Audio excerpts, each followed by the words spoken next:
Doctor Sushant Kumar Sahu. मैं अभी Gangasheel Ayurveda medical college Bareilly Uttar Pradesh में काया चिकित्सा विभाग में प्रोफेसर की पोस्ट पर कार्यरत हूँ। आज जो हमारा विचार की विषय है उसमें इम्यूनिटी एवं आयुर्वेद। आयुर्वेद उपाय से, आयुर्वेद दवाई से कैसे हम इम्यूनिटी बढ़ा सकते हैं, उसी के ऊपर हम थोड़ा सा आज प्रकाश डालेंगे। सर्वप्रथम हम इम्यूनिटी के बारे में बात करते हैं। अब इस पूरी वर्ल्ड में हर जगह सभी लोग भी इम्यूनिटी के पीछे, इम्यूनिटी के बारे में बहुत चर्चा हो रहा है। लेकिन सबसे पहले हम पूछे ये इम्यूनिटी होता क्या है। इम्यूनिटी वेरी सिंपल लैंग्वेज में हम बोले कि रोग प्रतिरोधक क्षमता या हमारा शरीर के अंदर जो बीमारियां होते, बीमारी से लड़ने का जो शक्ति होता है, उसी को हम इम्यूनिटी कहा जाता है। ये जो इम्यूनिटी होता है हमारा आयुर्वेदिक कंसेप्ट में मोस्ट कॉमनली हम इसको 3 प्रकार की कैटेगराइज किया गया है, जिसमें आपकी सहज या जन्मजात होता है, दूसरा कालज और युक्तिकृत। 3 प्रकार की इम्यूनिटी का वैधिक क्षमता की बात किया गया है। सहज मतलब जब हम पैदा होते हैं, पैदा होने से हमारा शरीर में जो वैधिक क्षमता होता है वो होता है सहज या जन्मजात। दूसरा कालज। कालज मीन्स जब ऋतु परिवर्तन होता है, सीजनल चेंजेस होता है, उस कंडीशन में हमारे शरीर में जो स्पेसिफिक बीमारी के लिए स्पेसिफिक इम्यूनिटी डेवलप होता है वो होता है आपकी कालज।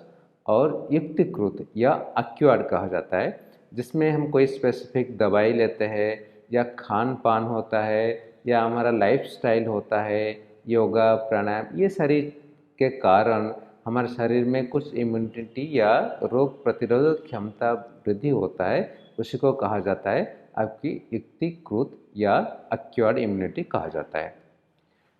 आज की तारीख में जो चल रहा है, कोरोना के प्रभाव में बहुत सारी सिर्फ इम्यूनो मॉड्यूलेटर या इम्यूनो बूस्टर ड्रग्स की बात किया जा रहा है। उसमें आपको पता होगा अभी सबसे आयुर्वेदिक आयुष को लिया गया है, आयुर्वेद का जो काढ़ा कहा गया है, उस काढ़ा को पूरा इंडिया में प्रोपागेंडा किया जाता है। भारत सरकार की आयुष मंत्रालय की तरफ से प्रोपागेंडा किया जाता है। तो फिलहाल हमारा जो आयुर्वेद में इम्यूनिटी बढ़ाने के लिए जो सारी ड्रग्स है, जैसे आपकी सबसे बेस्ट होता है हमारा गुडुचि या गिलोय जिसको कहा जाता है, अश्वगंधा, आपकी सहजन, नीम, उसके साथ आपकी हल्दी, आपकी सौंठ, काली मिर्च, पिपली, तुलसी, दालचीनी, लौंग, ये सारी चीज़ें हमारा इम्यूनिटी बढ़ाने के लिए बहुत काम में आता है। जो कि हमारा भारतीय परंपरा में कई सारी चीज़ें हम डेली लाइफ में, जैसे मसाला बनता है घर पे, हम चाय बनाते हैं उसमें भी तुलसी डाल के खाते हैं, तुलसी डाल के पीते हैं, या मसाला में आपकी हो गया दालचीनी, पिपली, काली मिर्च, ये सारी चीज़ें मसाले में हम यूज़ करते हैं। वही सारी चीज़ें हमारा इम्यूनिटी बूस्टर के हिसाब से काम करता है। और अभी कोरोना में जो कहा गया है, जो आयुष काढ़ा कहा गया है, जो काढ़ा पीने के लिए कहा गया है, उसमें मोस्ट कॉमनली आपकी तुलसी है, काली मिर्च है, दालचीनी, सौंठ, गुड़ और उसके साथ किशमिश ऐड करने के लिए कहा गया है। और अपना थोड़ा टेस्ट बनाने के लिए उसमें नींबू भी डालने की कहा गया है। और ये जो काढ़ा बनाने की बात कहा गया है, जो काढ़ा कैसे बनाएं, काढ़ा बनाने का तरीका है ये कि आप 2 ग्लास पानी लिया जाए, 2 ग्लास पानी को उबाला जाए, उबाल में उसे 10 से 15 तुलसी का पत्ता डालना है। उसके बाद जो अदरक होता है, अदरक को कद्दूकस में घिसे या उसको कूट के उसका लगभग जैसे 1 चम्मच उसका रस निकल जाए वो मिलाना है।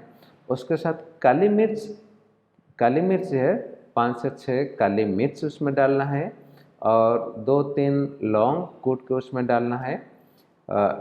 उसके साथ थोड़ा सा टेस्ट बनाने के लिए हम गुड़ मिलाना है। और किशमिश भी कहा गया है, किशमिश 5-6 किशमिश उसमें डालना है। डाल के उसको ढक्कन बंद करके वो हल्का आग से उसको पकाना है।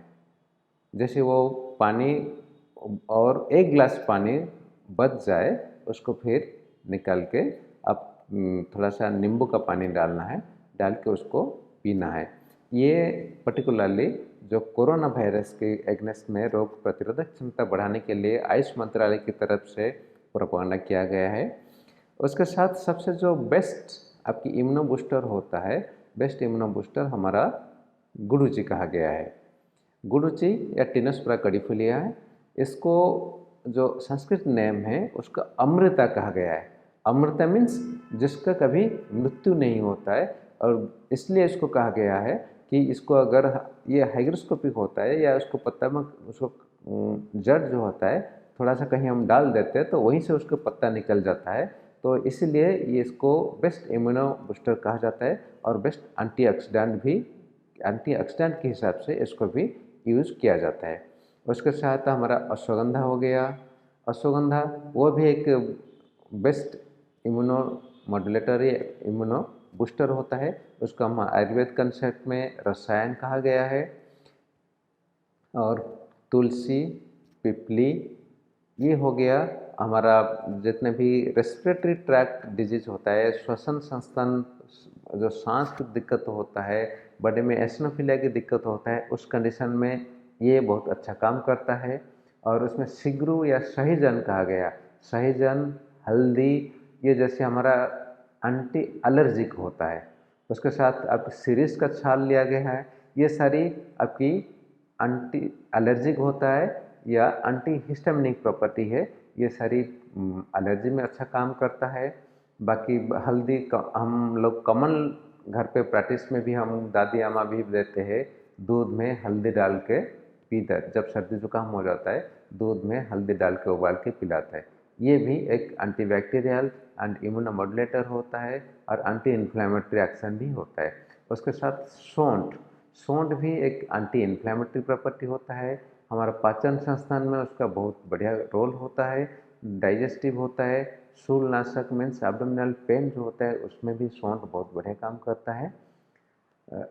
उसके साथ पीपली मैंने बताया, सिरिस हो गया। एंड दालचीनी और काली मिर्च, दालचीनी और काली मिर्च ये कफज व्याधि जो होता है उसमें बहुत बढ़िया रोल होता है। और दालचीनी या त्वक कहा जाता है, वो भी आज की तारीख में रिसर्च में भी क्लियर पाया गया है। ये एंटी डायबिटिक, जो डायबिटीज शुगर लेवल कंट्रोल करने में दालचीनी भी बहुत अच्छा रोल करता है। इस चीज़ को पुराने ज़माने में और एंटी डायबिटिक और पर्टिकुलर सिस्टम की बात नहीं कहा गया, उसको रोग प्रतिरोधक शक्ति बढ़ाने या उसको रसायन के हिसाब से दिया जाता था। रसायन मोस्ट कॉमनली होता है हमारा एंटीऑक्सीडेंट। आज मॉडर्न फार्माकोपिया में, मॉडर्न साइंस में जिसको एंटीऑक्सीडेंट कहते हैं, ये जितने भी ड्रग्स मैंने अभी बताया वो सारी ये रसायन होता है, ये एंटीऑक्सीडेंट होता है। हम उसको इम्यूनोमोडुलेटर या इम्यूनो बूस्टर ड्रग्स भी कह सकते हैं। धन्यवाद।